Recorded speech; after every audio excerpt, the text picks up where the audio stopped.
রাধে রাধে, আশা করছি সবাই ভালো আছেন, আমিও ভালো আছি। তো ছোট বড় মিনি ব্লগে আপনাদের সবাইকে ওয়েলকাম। 4-5টা সাদামাটা দিনের থেকেও সেই দিনটা ছিল আমার কাছে ভীষণ ভীষণ স্পেশাল। এই দিনটার জন্য আমি অনেক কয়েকদিন ধরে অপেক্ষা করছিলাম।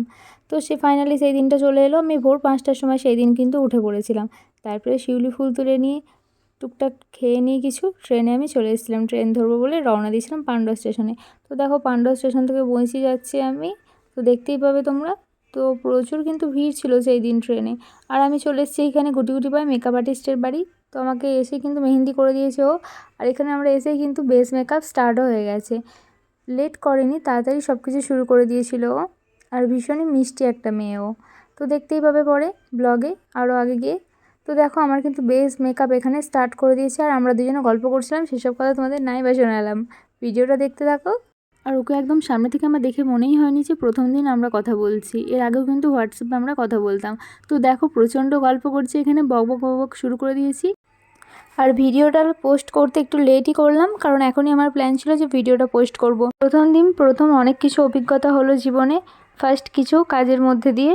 তো দেখো প্রথম কাজ কিন্তু সবারই মনে থেকে যায় চিরস্মরণীয় হয়ে। তো আমার লাইফেও কিন্তু এটা চিরস্মরণীয় হয়ে থেকে গেল। অনেকের আমি মুখে শুনেছি যে মেকআপ আর্টিস্টের ব্যবহার এই হয় ওই হয়। তো আমার মেকআপ আর্টিস্টের ব্যবহার কিন্তু ভীষণই খুব ভালো। যে আমাকে মেকআপ করিয়ে দিয়েছিল, আগমনী লুকটা যে আমাকে দিয়েছিল, তার ব্যবহার যেমন ভালো, তার পরিবারের ব্যবহারও কিন্তু খুব ভালো। আমার খুবই ভালো লেগেছে তাদের। কিন্তু অনেক কটা স্পটে আমাদের শ্যুট ছিল আলাদা আলাদা। জলদি জলদি রেডি হচ্ছিলাম, ঝটপট করে তাড়াতাড়ি করে রেডি করে দিচ্ছিল আমাকে। আর এখানে আমরা অনেক গসিপ করছিলাম, গল্প করছিলাম। তো সেগুলো তোমাদের নাই শোনালাম আর কি। তো দেখতেই পাচ্ছ কত কথা বলছে আমাদের। তারপর আমার আই মেকআপটা কমপ্লিট করছিল। ওর হাতের কাজ খুব সুন্দর। দেখতেই পাচ্ছ আমার আই মেকআপটা কমপ্লিট হয়ে গেছে। ওয়াও, আমার ছোটো ছোটো গুগলির চোখগুলো কিন্তু হরিণের মতো হয়ে গেছে সুন্দর। তো দেখতেই পাচ্ছ ফাইনাল লুকটা এখানে চলে এসেছে। তারপর আমার হেয়ার কিন্তু ক্রিম্পিং করছিল। তো আমি ওকে বলছিলাম হেয়ারের ব্যাপারে এটা যে কোনো প্রবলেম হবে না। তো বললো না না, কোনো প্রবলেম হবে না। সত্যি বলতে ওর কাজ কিন্তু খুবই সুন্দর। আমার ফেসবুকের লিঙ্ক দেওয়া আছে, চাইলে তোমরা দেখে আসতে পারো। তো দেখো এখানে পুরো আমার লুক কিন্তু ফাইনাল লুক কিন্তু কমপ্লিট হয়ে গেছে। সেটাই আমি তোমাদের সাথে শেয়ার করছি। দেখো আমার ফাইনাল লুকটা কেমন লাগছে আমি তোমাদের দেখাচ্ছি। এটা ওর রুমটা কিন্তু খুবই সুন্দর সাজানো গোছানো ছিল। তো দেখতেই পাচ্ছ আমার ফাইনাল লুকটা, দেখো কেমন লাগছে। আমরা বাইরে বেরিয়ে পড়েছি, রেডি হয়ে গেছি। রেডি করেও আমাকে নিয়ে যাচ্ছে, কিন্তু গাটা ভালো করে ঢেকে দিয়েছিল ওড়না দিয়ে। তো বাইরে রেডি। ওর মুখ দেখাতে চাইছে না এখন, বলছে না আমি ওর মুখ দেখাবো না, পরে দেখাবো। মেকআপ আর্টিস্টের মুখ পরেই দেখবে তোমরা, দেখতেই পাবে। হাই করছে ও। এত রোদ ছিল সেদিন, প্রচণ্ড রোদ ছিল বাইরে। আমাদের বেরোতে বেরোতে ঠিক 1টা বেজে গেছিলো এখান থেকে। এটার পাড়ার রাস্তা দিয়ে নিয়ে যাচ্ছিলো, আমার একটু লজ্জাই লাগছিলো। এভাবে যাচ্ছিলাম প্রথমবার, কখনো যাইনি। এটার বাইরের রাস্তা। এখানে একজন বাইক নিয়ে আমাদের সঙ্গে রিসিভ করতে আসার কথা ছিল। তো ফার্স্ট টাইম হচ্ছে যে ভিডিও করছে আর কি, যে মেকআপ আর্টিস্ট, যে ক্যামেরাম্যান, সেই আমাদের নিতে এসেছিলো। ফটোগ্রাফারই কিন্তু আমাদের নিতে এসেছিলো। দেখো এখানে সিঁদুর পরিয়ে দিচ্ছে, মেয়ে মেয়েকে বিয়ে করছে। কি বলবো, আলাদাই একটা সিন। ও আমাকে বিয়ে করছে, মেয়ে মেয়েকে বিয়ে করছে এই বলে হাসাহাসি করছিল ফটোগ্রাফাররা। এখানে হাই করছে। ওর মুখটা কিন্তু এখানেই, ওর ফেসটা কিন্তু ফার্স্ট টাইম দেখালো তোমার। আমরা আমাদের লোকেশনে চলে এসেছি, কাশবনে। এখানে গাড়ির মধ্যে বসেছিলাম, তারপরে যাই বাইরে বেরোলাম। ওয়াও, কি রোদ, কি সুন্দর। আর লোকেশনটা দেখেছো, কাশফুলে ভর্তি চারিদিকটা, তাই না? প্রচণ্ড কাশফুল ছিল। আর এখানে দেখো ওরা হাসাহাসি করছে, মজা নিচ্ছে। তারপরে যাই বলো ভিডিও হচ্ছে, তখন হাই করছে আর কি। দেখো লোকেশনটা কেমন। ভরা রোদ, তখন প্রায় 1টা 2টো বাজছে, তখন আমরা এখানে চলে এসেছি, নেমে পড়ে। আগেও কিন্তু অনেক মা দুর্গার এখানে ঘোরাঘুরি করছিল। বিকাল টাইমে কিন্তু এখানে ঘোরাঘুরি করছিল মা দুর্গারা। কাশবনের মাঝখান থেকে বেরোচ্ছে, আসছে যাচ্ছে। তো আমিও চলে এসেছি দুপুরবেলা, ভরা দুপুরে ড্যাং ড্যাং করতে। এখানে দেখতেই পাচ্ছ আমাদের ফটোগ্রাফাররা কিন্তু রেডি হতে বলছে, আমায় পোজ দিতে বলছে। দুদিকে দুজন আছে। তো আমি ভাবছি কার দিকে তাকাবো, এর দিকে না ওর দিকে, আমি তো বুঝতেই পারছিলাম না প্রথমে। ওরাই আমাকে সব কনফিউশন দূর করে দিল। ওরাই সব ভালো ব্যবহার করলো আমার সাথে, এত সুন্দর, কি বলবো। ভাইগুলো খুবই ভালো ছিল, তাদের ব্যবহার এতই সুন্দর, এত ভালো, কি বলবো।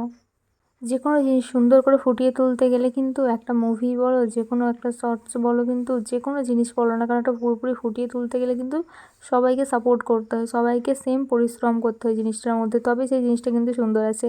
তো দেখো এখানে ফটোটা তোলার পর কিন্তু ক্যামেরায় ডিএসএলআর মধ্যে দেখাচ্ছে ওই ভাইটা। তো দেখে নাও, দেখাচ্ছে ভালো মতো, দেখা যাচ্ছিলো না রোদে। আর এই ভাইটার ফটোগ্রাফি, ওয়াও ভাই, আমি তো পাগল হয়ে গেছি, ফিদা।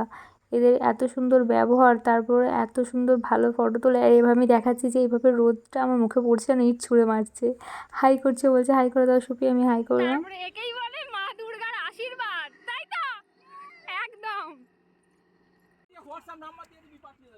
তো গাইস দেখতে পাচ্ছ ওখানে আমরা দাঁড়িয়ে আছি রোড ব্লক করে, ওখানে ক্যামেরাম্যানরা আছে ভিডিও শুট নিচ্ছে, আর এখানে তো দাঁড়িয়ে আছে।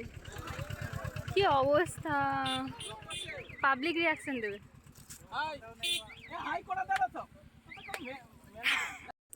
নেক্সট শট আমাদের নেওয়ার কথা ছিল কিন্তু কোমরটুলিতে, তো কোমরটুলিতে যেতে হয়নি, একেই বলে মা দুর্গার আশীর্বাদ, তো বলেই দিল একেই বলে মা দুর্গার আশীর্বাদ। তো রোড ব্লক করে এইসব কিছু আমাদের চলছিল, আর এখানে সবাই আমার সাথে সেলফি নিচ্ছিল। তারপর আমাকে ফটোগ্রাফার বলছে যে মা দুর্গার দিকে তাকিয়ে তুমি এভাবে তাকিয়ে থাকো, এভাবে ফটো তোলো। তো এইসবই বলছিল। ওই দাদাগুলো কিন্তু আমাদের হেল্প করেছে প্রচণ্ড, গাড়িটা আমরা বলতে না বলতেই দাঁড় করিয়ে দিয়েছে। আমরা গিয়ে কটা ফটো তুললাম। তারপর নেক্সট শট আমাদের ছিল এখানে কিন্তু ঘাটটি ছিল, যেখানে আমরা অনেক কটা ভিডিও দেখতে পাবে, ভিডিও ফটো আমার এখানে নেওয়া হয়েছে বেশিরভাগই ঘাটের মধ্যে। তো সবাই কিন্তু ক্লান্ত হয়ে গেছে, মনে হচ্ছে কি জলে গিয়ে ঝাঁপ মেরে দিই, সবাই বলছে জলে চলো ঝাঁপ মেরে দিই, একটু স্নান করে নিই, একটু ঠান্ডা হয়ে যাবো আমরা, কারণ ভরপুর সেই দুপুর থেকে আমাদের কিন্তু পুরোপুরি চলছে, সন্ধ্যে হয়ে গেছে, তখনও ছাড়ছে না। ওরাও সেমভাবে পরিশ্রম করেছে, মেকআপ আর্টিস্টও করেছে, আমিও ছিলাম সেখানে। তো দেখতেই পাচ্ছ সবার অবস্থা কিন্তু খারাপ, হাই করছে কিন্তু ভালো লাগছে না। এখানে আমার একদমই এনার্জি ডাউন হয়ে গেছিলো, ভালোই লাগছিলো না আমার, মাঝখানে একটু মুড অফ হয়ে গেছিলো। তাও ওরা আমাকে বলছে এভাবে করো, ওইভাবে করো, সেই করো, ওই করো। তো ওরা যা যা বলছে আমি তাই তাই করছি, এভাবে এভাবে। আর এখানে ফটোগুলো কিন্তু বেস্ট এসছে, পরে দেখতেই পাবে। এখানকার ফটোগুলো কিন্তু ঘাটের ফটোগুলো আমার খুব ভালো লেগেছে, খুব মানে খুবই সুন্দর লেগেছে। তো এখানে ভাবছি ভাই কি জলে গিয়ে ঝাঁপ মেরে দেবো, না না ঝাঁপ মারবো না, ঝাঁপ মারলে তো হবে না। তো এখানে দেখাচ্ছি, কথা বলছি আমরা এইসব কিছু। তারপরে এখানে শিউলি ফুল এনেছিলাম আমি ভোরবেলা, যেটা বলেছিলাম তুলে, তো সেই শিউলি ফুল এখন আমার হাতে দেওয়া হচ্ছে। তো দেখতেই পাচ্ছ শিউলি ফুল আর কি শিউলি ফুল থাকে, ন্যাতা হয়ে গেছে একদম, মা দুর্গার শিউলি একদম ন্যাতা হয়ে গেছে। তো দেখতেই পাচ্ছ না জলে হাত দিয়ে জলের মধ্যে বসে আছি, জল খেলা করছি। ছোটোবেলাতে জল নিয়ে খেলিনি, পুকুরে পড়ে গেলে সাঁতার যাই না এদিকে, আমি এদিকে জল নিয়ে খেলা করতে লেগেছি। তারপরে একটু ঢং করে হেঁটে হেঁটে যাচ্ছে আর কি, এভাবে আগমনীতে হাঁটতে হয়তো এভাবে একটু, তাই দেখাচ্ছি আর কি, পারছি না, যেটুকু পারছি সেটুকু করেই দেখাচ্ছি তোমাদের, দেখো। তো তারপরে এখানে নেক্সট শট আমার নেওয়ার ছিল, এইভাবে জল দিয়ে হাত দিয়ে এখানে একটা ভিডিও হয়েছিল, ভিডিও অনেক কিছু ফটোই ছিল, পরে দেখতে হবে। আর ওইদিকে ঘাটে কিন্তু দেখতে পাচ্ছ ওই দিক থেকে চারদিকে কিন্তু পাবলিক দেখছে, প্রচণ্ড পাবলিক রিয়াকশান হয়েছে। তারপরে চলো আমরা প্যাক আপ করে নিয়েছি, আমরা বাড়ি চলে যাচ্ছি বাইকে করে। তারপরে এরপরেও কিন্তু অনেক ভিডিও ছিল আমার, যে পান্ডু স্টেশনে যাচ্ছি আমি বাড়ি যাচ্ছি, সেগুলো আমার ডিলিট হয়ে গেছে কোনোভাবে, সেইগুলো আমি দিতে পারলাম না আর। তো দেখাচ্ছে আমরা দেখো বাড়ি চলে যাচ্ছি গুটি গুটি পায়ে একটা দাদার সাথে, মেকআপ আর্টিস্ট আর আমি ছিলাম, ওর দাদা ছিল এটা। তো আমরা সেভাবে গুটি গুটি পায়ে বাড়ি চলে যাচ্ছি। তো এখানে কিন্তু মুখের অবস্থা খারাপ, সারাদিন রোদে ঘুরে বেরিয়ে কিন্তু তখনও কিন্তু মেকআপটা স্টে করেছে, অতটা কিন্তু মেকআপটা খারাপ হয়ে যায়নি আমার, সারাদিন রোদে সন্ধে হয়ে গেছে তখন, আর বাড়ি যেতে যেতে আমার পুরোই সন্ধে হয়ে গেছে।